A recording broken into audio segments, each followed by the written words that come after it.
Wongkol penerima tamu. Puji nama Tuhan, Bapak Ibu yang terkasih dalam Yesus Kristus. Mari kita mulaikan ibadah kita, persiapkan hati kita pada sore hari ini, bahwa apapun yang terjadi dalam kehidupan kita, sekali-kali pun Tuhan tidak pernah meninggalkan kita. Apapun yang terjadi dalam kehidupan kita, kita tetap percaya bahwa Allah selalu yang menyertai dalam kehidupan kita.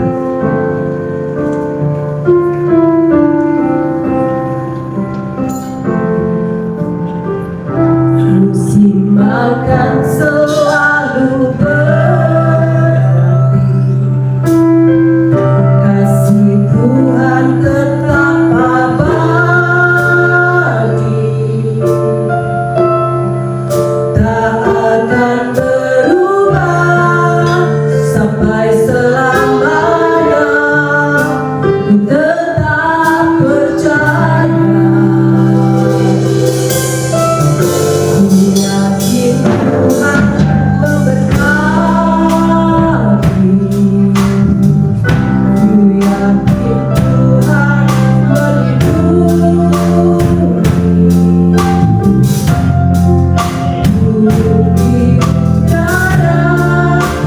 Tuhan pelihara karena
kekuatan bagi setiap kami. Tuhan, Kau bertata, berdaulat atas hidup kami. Mungkin bagi setiap kami ibadah hanyalah rutinitas belaka, namun ketika kami sungguh-sungguh mencari-Mu Tuhan, mencari wajah-Mu Tuhan, mencari kuasa-Mu Tuhan, mencari hadirat-Mu di dalam kehidupan kami, maka apa yang kami lakukan dan kerjakan tidak akan pernah kembali secara sia-sia. Dan hamba-Mu sore hari ini membuka ibadah raya di dalam nama Bapa, Anak dan Roh Kudus, yaitu di dalam nama Tuhan Yesus Kristus, Allah yang hidup. Setiap kita yang siap untuk lebih lagi memuji mempermuliakan Tuhan, mari kita sama-sama katakan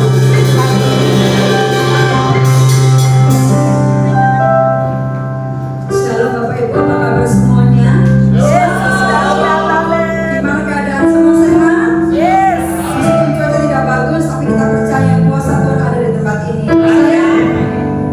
Yang sakit disembuhkan. Amen.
Engkau maha besar, sungguh maha besar.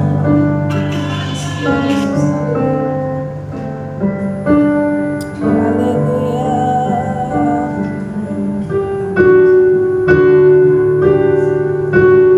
Pujian dan syukurku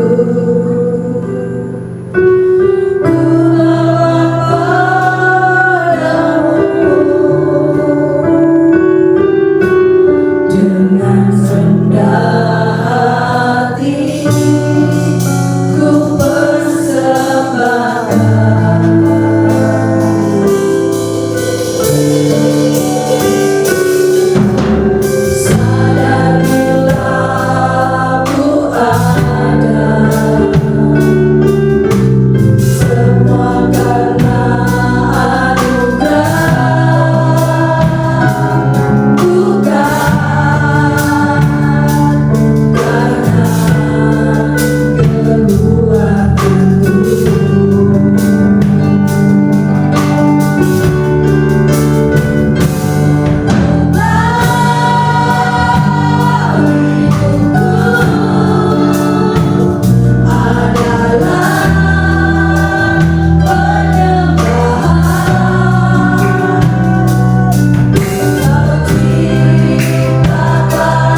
berdiri kak. Katakan Yesus baik. Nangis.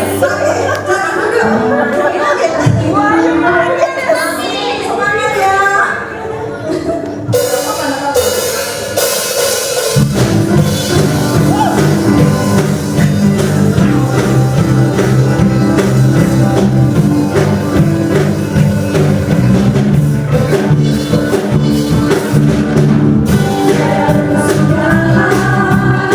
Kasih setiamu Tuhan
Walaupun gunung itu tak berpindah, tetap percaya Kau yang punya kuasa.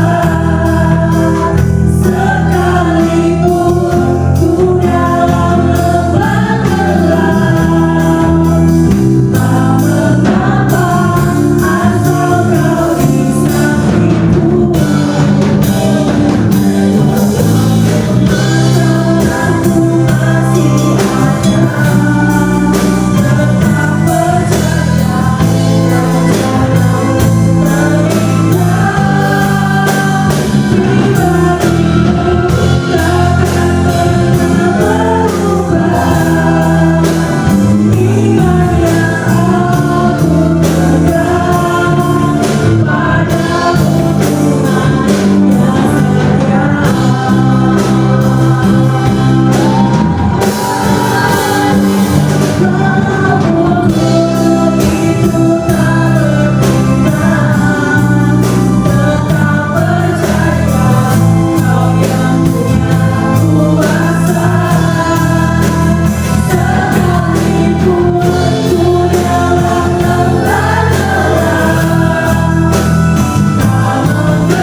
Selamat malam. Apa kabar? Yesus luar biasa. Amin. Ya, sebelum firman Tuhan kita berdoa sebentar. Amin. Bapak surgawi, kami ucap syukur Tuhan Yes. untuk hari ini. Kami mau Tuhan duduknya mendengar Ya, firman, Tuhan. mendengar apa yang menjadi rencananya Tuhan. Kami ucap syukur ya Roh Kudus yang mengambil alih tempat ini, jadikan hati kami Tuhan, hati yang syukur, yang firman-Mu boleh tertanam, bertumbuh dan bahkan berbuah manis. Semua hormat dan kemuliaan. Terima kasih Yesus, hanya di dalam nama Yesus kami berdoa. Haleluya. Amin.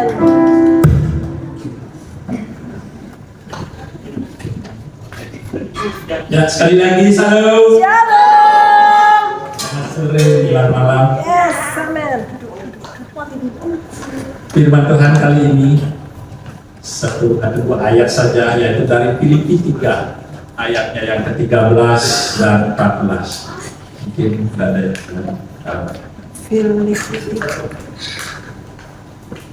ini masih tentang growing up. Yes. Tapi mungkin kita harus fokus untuk meningkatkan hati kita.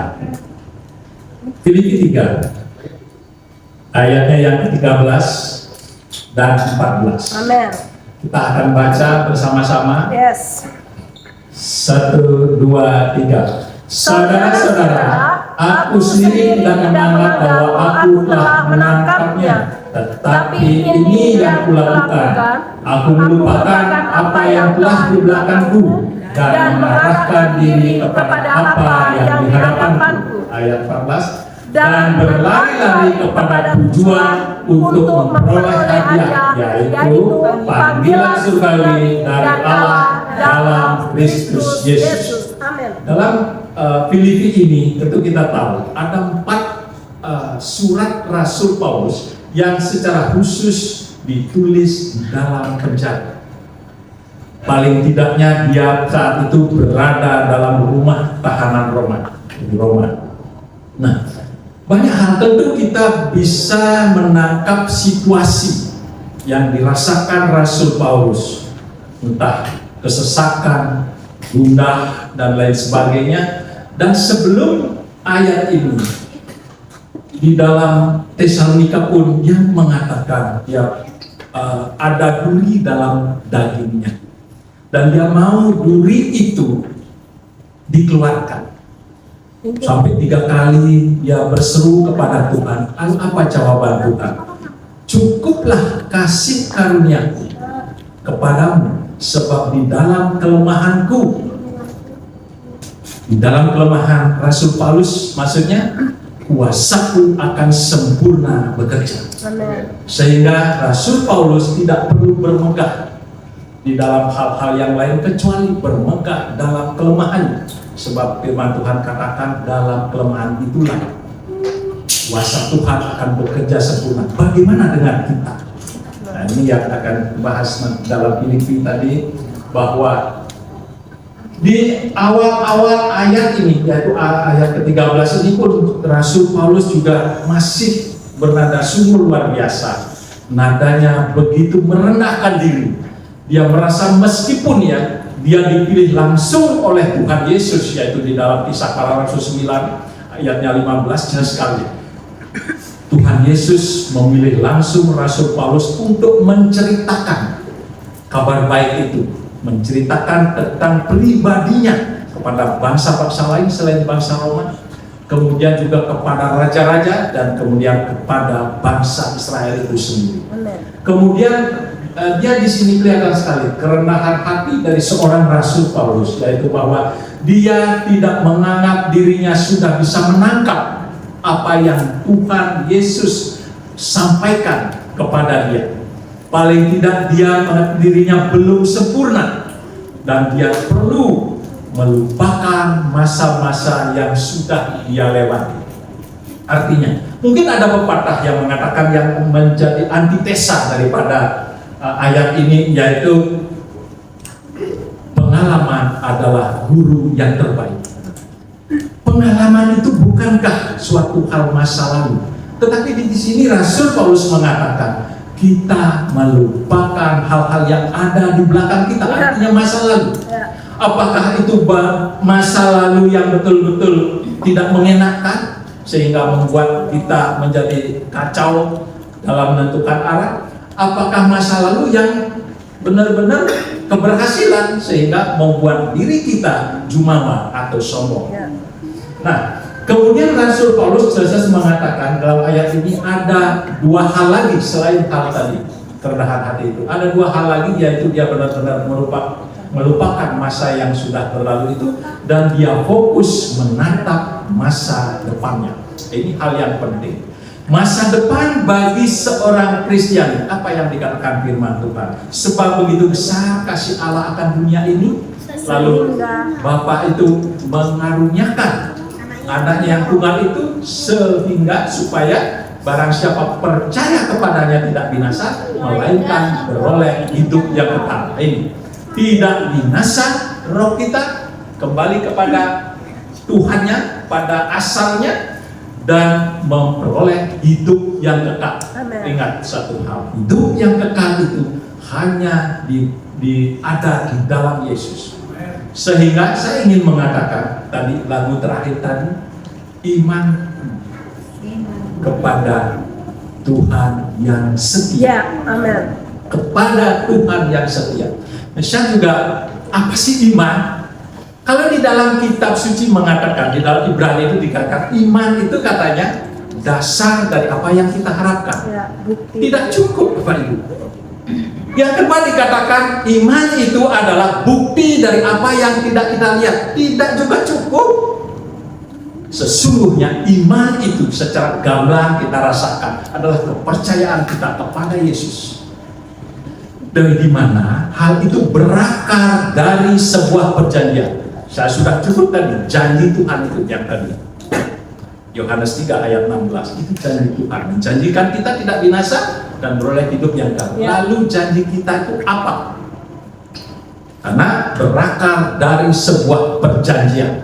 Kalau tidak berakar dari sebuah perjanjian, saya ingin mengatakan hal yang satu tadi, apalagi dasar dari apa yang kita harapkan. Apa yang kita harapkan? Cukup. Jadi iman itu adalah sebuah tindakan.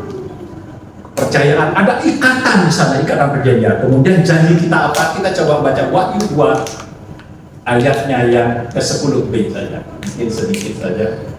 Wahyu 2 ayat 10b. Ini kita terilai dari jemaat yang mula-mula, tepatnya jemaat di Smyrna.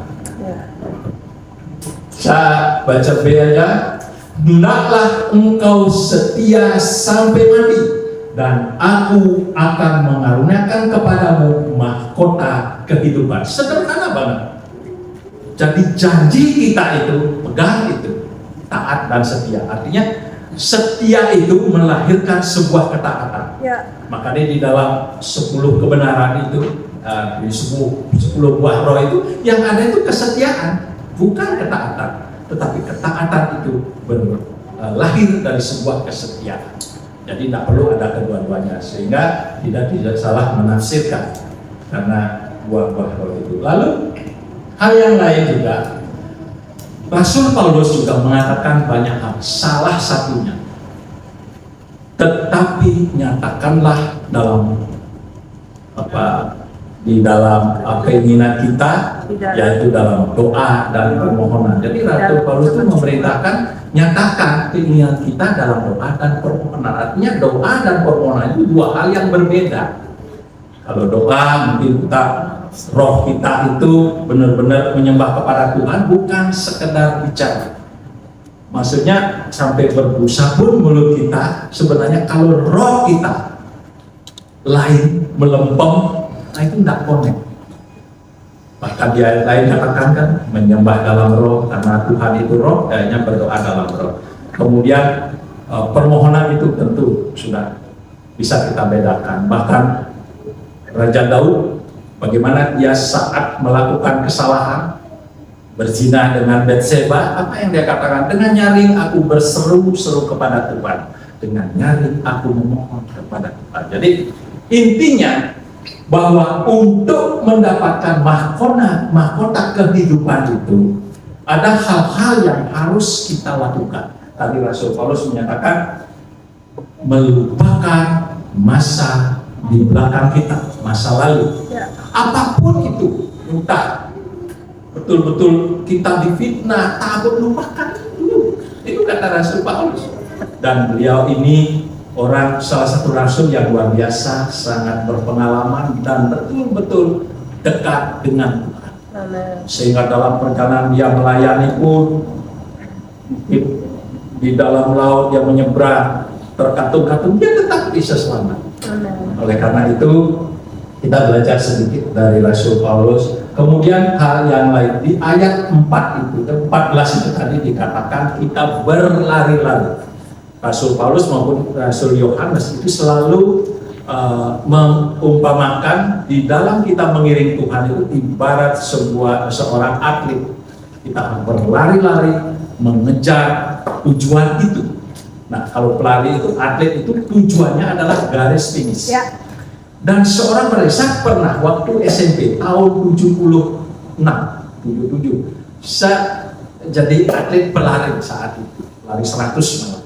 Dan saat saya berlari itu saya tidak pernah menoleh kemanapun, ke belakang kecuali ke depan, lurus ke depan, itu dengan kecepatan yang optimal.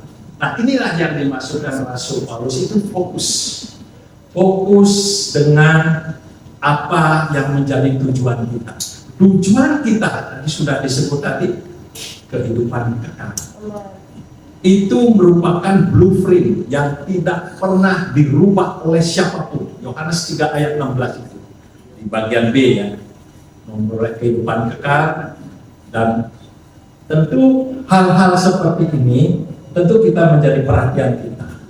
Jadi di tempat yang tepat dan di saat yang tepat, kita jangan pernah melalaikan diri. Fokus saja.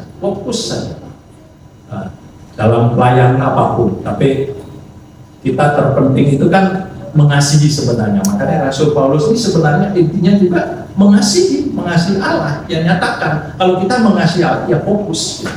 Nah, tapi di ayat firman yang lain juga dikatakan, sesungguhnya orang yang mengasihi Allah, masih ingat dengan bagaimana Tuhan Yesus bertanya kepada Petrus, Petrus, apakah engkau mengasihi aku lebih dari yang lain? Jadi dia memandang Petrus itu yang luar biasa. Lalu apa jawab Petrus? Ya Tuhan. Aku mengasihi. 3 kali ditanya Petrus, jawaban terakhir, ya Tuhan, engkau kan tahu bahwa aku mengasihimu. Gembalakan domba-domba. Makanya saya pernah katakan ini, seorang gembala itu bukan pilihannya untuk menggembalakan. Tuhan itu yang memilih gembalakan domba. Intinya kalau dia mengasihi Yesus. Nah, di Yohanes 14 ayat 21 itu, saya paling menarik untuk ini ya. Barang siapa memegang perintah dan melakukan, maka dia mengasihi aku. Ya. Jadi bagaimana kita bisa memposisikan diri supaya kita diketahui Tuhan dalam kondisi mengasihi Dia. Sederhana sekali, 2 hal itu tadi. Memegang perintah Tuhan. Nah, memegang perintah Tuhan itu artinya mendengar firman seperti ini dan kita bisa memahaminya meskipun sederhana. Kita jangan lihat firman yang disampaikan secara berapi-api tetapi kita tidak ada yang menangkap. Saya menyampaikan hal yang sederhana banget, tetapi kalau bisa ditangkap, ini modal besar kita, modal dasar kita yang bisa mengantarkan kita sungguh-sungguh bertemu dengan Yesus. Loh, masalahnya sekarang bagaimana kalau kita tidak bisa fokus? Kan itu yang jadi masalah. Kalau bisa fokus kan tidak perlu dibicarakan lagi. Ya. Nah, kalau kita tidak fokus misalnya seperti saya, dulu saya senang cerita drama yang disebut Melolo. Wow, keren. Setiap saat saya nonton itu dan menemukan ketagihan, tapi saya senang. Jalan ceritanya itu luar biasa. Kondisi saya dulu mau melayani ke desa-desa, diajak berangkat masih pegang Melolo. Oh, bayang nggak ya? Saya ingin bagaimana kita menjadi seorang yang betul-betul zero to hero. Jadi satu saat saya menyadari bahwa memegang firman, kalau kita memegang perintah Tuhan, artinya tahu firman dan mengertikan itu dan melakukan, kita mengasihi Tuhan. Ada 2 hal yang kita dapatkan, paling tidak 2 hal, tapi ada 3 hal yang kita dapatkan kalau kita kedapatan mengasihi Allah. Pertama, Bapa sendiri yang akan mengasihimu. Dan yang kedua, Tuhan Yesus pun mengasihimu. Dan yang ketiga dikatakan, aku pun, nah ini perkataan langsung Tuhan Yesus, aku pun akan menyatakan diri kepadamu. Menyatakan diri loh, Ya. menyatakan itu bukan pernyataan ya, tapi menyatakan. Jadi secara belak-belakan Yesus hadir dalam pribadi kita. Loh, kalau Yesus loh dalam pribadi kita, apa yang tidak bisa kita lakukan? Dalam arti itu mungkin sering sekali saya mendengar kesaksian dalam pelayanan pun, ya tiba-tiba aja bisa melakukan itu gitu. Karena dari Yesus itu hadir di dalam pribadi. Kalau kita kedapatan mengasihi Dia. Nah, kuncinya itu satu, sederhana ya.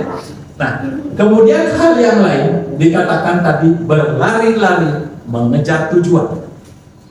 Tujuan itu satu, tetapi yang disebut garis finishnya itu ketemu Tuhan Yesus. Nah, saya bacakan sebuah firman-Nya. Kewargaan, karena kewargaan kita adalah di surga. Dan di sana juga kita menanti Tuhan Yesus Juru Selamat itu untuk merubah tubuh kita menjadi tubuh yang hina ini menjadi sama dengan tubuhnya yang mulia. Artinya apa? Seorang Kristen kalau mati itu dia langsung ke Firdaus. Nah, buktinya apa? Buktinya pada saat Tuhan Yesus disalib, di kanannya itu orang yang percaya, dan baru tahu aja. Ya. Dikatakan sudah percaya loh dalam Alkitab. Nah, dia katakan, ingatlah Tuhan, kalau engkau datang sebagai raja Ya. kepadaku, ingatlah kepadaku kalau engkau datang sebagai raja. Tetapi Yesus jawab apa? Tidak perlu menunggu itu. Saat ini juga kita akan ketemu di Firdaus. Ngapain di Firdaus? Nah, kalau orang lain saya katakan, kalau belum mengenal Yesus, tetapi ada saatnya juga mengenal Yesus juga. Kenapa? Karena di saat Yesus mati 3 hari 3 malam itu rohnya menginjili di dalam penjara-penjara yang ditahan oleh kuasa-kuasa kegelapan itu yang dibilang di zaman Nuh. Artinya apa? Agama lain, agama lain juga meninggal, juga dikenalkan. Injil itu, kabar baik itu dikenalkan dalam roh. Ini Yesus sendiri tetap melakukan. Karena apa? Ketahuilah bahwa di atas muka bumi ini dan di bawah kolong langit tidak ada nama lain selain Yesus yang diberi segala kuasa oleh Tuhan, surga maupun di bumi. Silakan, boleh, karena mengenal agama apapun, tetapi agama itu bukan janji Tuhan untuk menyelamatkan. Janji Tuhan itu untuk menyelamatkan Adam Hawa yang jatuh ke dalam dosa. Kejadian 3 ayat 15 itu dikatakan akan ada seorang laki-laki keturunan dari perempuan itu yang akan menggigit kepala ular, menghancurkan kepala ular, dan ular itu telah menggigit tumitnya sehingga dia mati, dan di dalam kematian pun dia hidup lagi, bangkit, dan itulah dia saatnya menceritakan kabar baik itu untuk orang-orang yang belum mengenal Yesus di saat di bumi. Itu jelas sekali. Artinya semua manusia di muka bumi ini kembali kepada Tuhan itu hanya melalui Yesus. Tidak bisa dengan yang lain, apapun itu. Mau dia nabi, mau dia apapun itu. Hanya dengan Yesus. Karena hanya dia yang punya kuasa itu. Nah, mungkin sesederhana itu. Kemudian berlari kepada tujuan yang memperoleh hadiah, yaitu panggilan surgawi dari Allah dalam Kristus Yesus. Nah, panggilan surgawi ini sebenarnya kan sudah ditetapkan dari semula, yaitu dalam Yohanes 3 ayat 16 itu sudah ditetapkan. Makanya saya bilang itu blueprintnya Tuhan. Tetapi bagaimana caranya? Ya itu tadi, roh kita begitu mati langsung ke Firdaus. Di sana sudah ditunggu. Kita menanti Tuhan Yesus di sana untuk merubah tubuh kita menjadi tubuh kemuliaan, karena kehidupan di surga hanya dengan tubuh kemuliaan, dan yang punya tubuh kemuliaan itu Yesus, dan punya kuasa untuk merubahnya kepada kita. Tanpa lewat dia, kita harus katakan itu tidak bisa.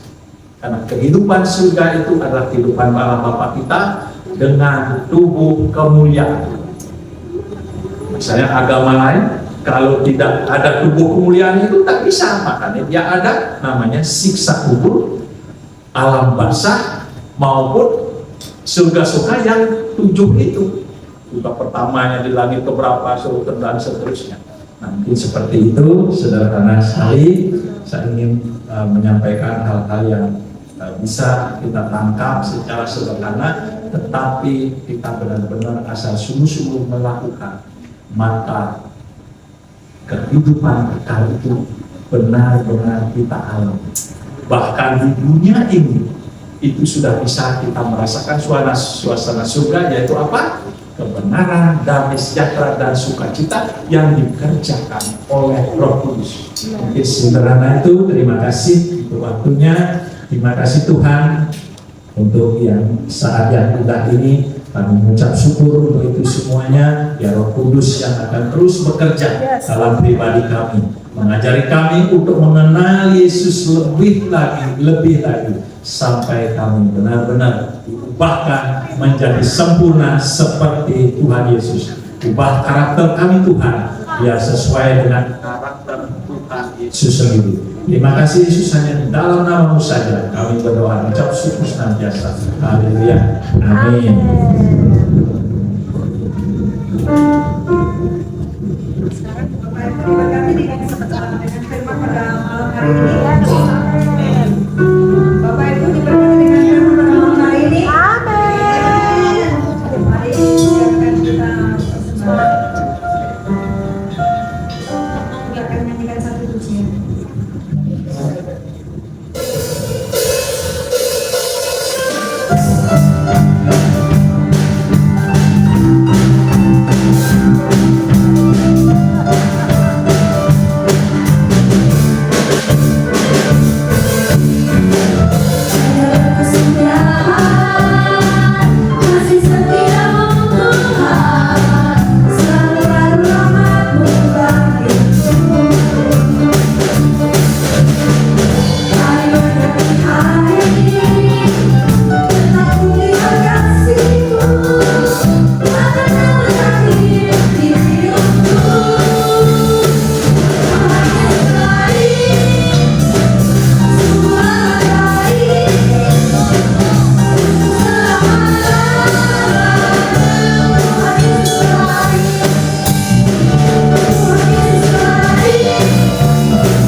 Kami juga mengucap syukur Tuhan buat persembahan pada sore ini Tuhan. Persembahan ini boleh menjadi kerajaan, biar menjadi kerajaan di surga Tuhan. Seberapapun Tuhan mereka memberi dan percaya, Tuhan akan mengembalikan berlipat kali dunia. Terima kasih Tuhan Yesus, kami bersyukur. Haleluya. Amin. Puji nama Tuhan, semua diberkati malam hari ini. Berikan tepuk tangan yang meriah untuk Tuhan kita. Malam hari ini setelah sekian purnama ya Bapak Ibu ya, setelah sebelum akhir Januari, akhirnya kita boleh full day lagi. Puji Tuhan, terima kasih loh Pak David dan juga Pak Andi ya tadi ya. Ardio, beda dikit dong Mas. Puji Tuhan, pelayanan mereka, terima kasih. Tuhan pasti akan tetap memberkati kita. Saya percaya sekalipun musim berganti apapun itu, kalau kita tetap percaya, teguh, setia, tadi kayak kebenaran firman Tuhan ya, setia aja. Apa yang akan kau lakukan, apa yang akan kau kerjakan, setia aja, maka Tuhan pasti akan memberkati bagi setiap kita.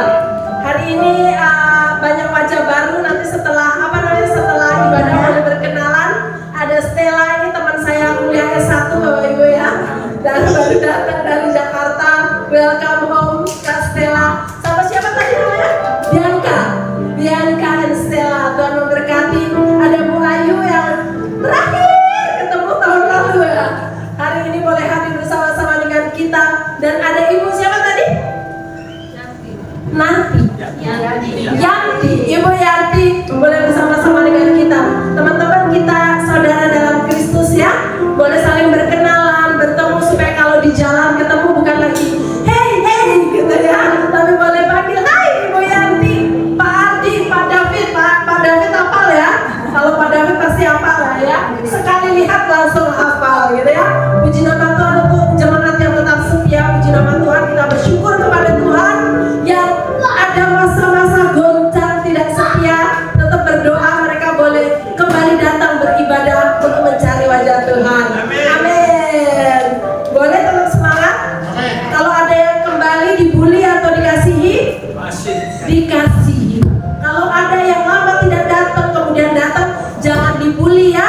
tapi dikasihi dan dicintai. Nah, minggu ini hari Rabu itu pengerpuan ya Pak ya? Apa namanya? Pengerupukan. Pokoknya yang kerupuk-kerupuk gitu lah ya. Jadi nanti kita bicarakan apakah akan konser atau tidak. Soalnya kalau konser kita mau ke tempat Bapak hambanya Pak Felix gitu ya. Jadi kita lihat kalau memang takut pulang ketemu ogoh-ogoh, jadi kita mungkin untuk minggu ini kita teduhkan. Tapi setelah ini boleh kita bicarakan. Kemudian minggu depan kita akan dilayani oleh Evangelis Tati Tresia. Jadi pastikan Bapak Ibu diimpor dari Jakarta loh ya. Pastikan Bapak Ibu datang untuk beribadah sama-sama di tempat ini. Kita bangkit berdiri, kita akhiri ibadah pada hari ini.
Daripada Tuhan, kami bersyukur Tuhan untuk tempat ini. Kami bersyukur ya Allahku yang hidup, anak-anakmu Chillers Tuhan yang hadir pada sore hari ini. Tuhan Kau memberkati bagi setiap mereka. Kasih anugerah-Mu Tuhan yang berlimpah-limpah bagi setiap kami akan memenuhi hati dan pikiran kami di dalam Kristus Yesus. Dimanapun Chillers berada, apapun yang Chillers lakukan dan kerjakan, kiranya boleh menyenangkan pribadi Yesus di dalam kehidupan kami. Tuhan, Namamu juga berdoa Tuhan untuk anak-anakmu yang terlibat pelayanan di tempat ini. Tuhan Allah, Kau bekerja secara luar biasa bagi setiap mereka. Biarlah hidup mereka terus dikuduskan, disucikan di dalam nama Tuhan Yesus. Sehingga sebagai imam musik, worship leader, singer Tuhan, bahkan hamba-Mu sendiri, setiap anak-anakmu yang terlibat melayani di dalam sebagai seorang pengkhotbah, Tuhan Kau terus membentengi hidup mereka. Kasih anugerah-Mu berlimpah-limpah dalam kehidupan mereka. Tuhan menjagai bagi setiap mereka. Tuhan, aku berdoa di dalam nama Tuhan Yesus Kristus Allah yang hidup. Kami berdoa untuk Bapak Gembala di tempat ini. Tuhan Kau memberkati hamba-Mu ini Tuhan. Kasih anugerah-Mu Bapak hari Tuhan akan terus ada Tuhan dimanapun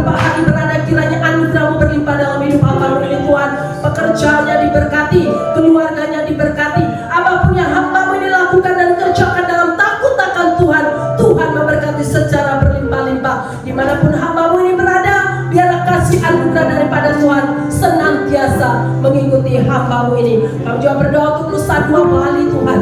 Kami tetap percaya Tuhan bahwa Nusa Dua Bali, Jimbaran, Uluwatu sekitarnya di tempat kami beribadah, atmosfer surgawi boleh kami rasakan Tuhan. Bahkan kami berdoa di dalam nama Tuhan Yesus, Bali penuh dengan kemuliaan nama Tuhan. Kami tetap percaya Tuhan, tempat di mana kami berada, kesejahteraan kota di mana kami berada akan menjadi kesejahteraan bagi setiap kami.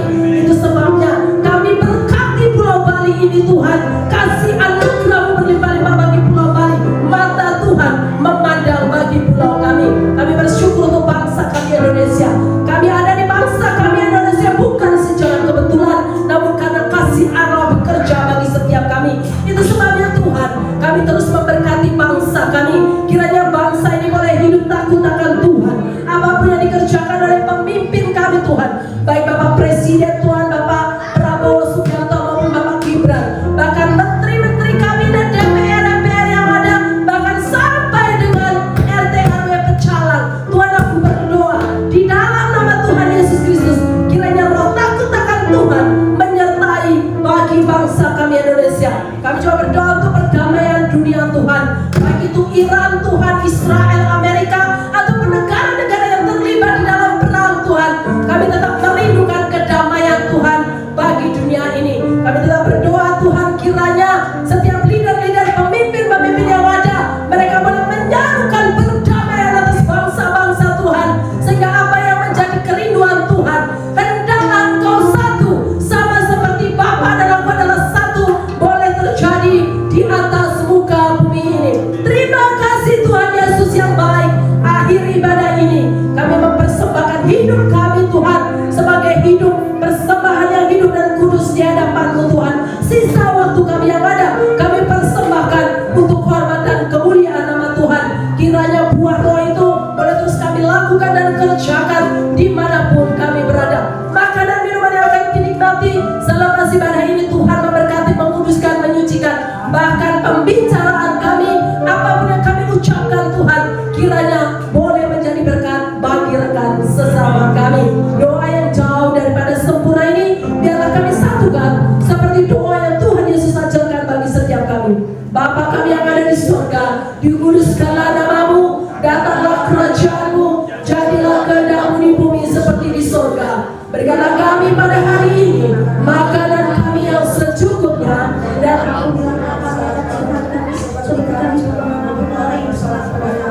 yang janganlah membawa kami ke dalam pencobaan, tetapi lepaskanlah kami daripada yang jahat, karena Engkau yang punya kerajaan dan kuasa dan kemuliaan sampai selama-lamanya. Bapak Ibu yang terkasih dalam Yesus Kristus, angkatlah kedua tanganmu, terimalah berkat yang datangnya daripada Tuhan. Tuhan memberkati engkau dan melindungi engkau. Amin. Tuhan menyinari engkau dengan wajahnya dan memberi engkau kasih karunia. Amin. Haleluya Yesus. Pergilah, jadilah terang dan garam dimanapun engkau berada. Dari saat ini, malam hari ini, di mana engkau mendengar nama Yesus sungguh tinggi, begitu juga hidupmu jadilah karakter seperti karakter Kristus yang sudah terima berkat pada malam hari ini dan mau menjadi berkat. Bersama-sama katakan, amin.